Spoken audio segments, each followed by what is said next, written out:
To order from Amazon Haul, first we'll need to open Amazon Shopping app. Since this feature is not available for any other devices, you need to use your mobile smartphone. When you have the Amazon Shopping app, we need to also make sure that we have our region set to United States, as otherwise you won't be able to order as well. Now when we finally got it, we can go for the home, then in the search bar enter Haul, and select it right there. Now we can browse through all of the items. You can go for home and check the recommended products, go for categories to find whichever product you want, or you can select crazy low prices to check all of the crazy low prices. It is also worth mentioning that if you spend $25 you'll be able to get a free shipping. And now let's add, for example, this product.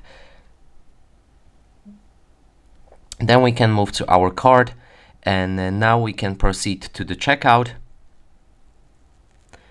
And then you need to select your payment method. Next step will be to add your address, and then you'll be able to complete the purchase. You can also track the order after purchase in me section and your orders right here, and see when it may arrive.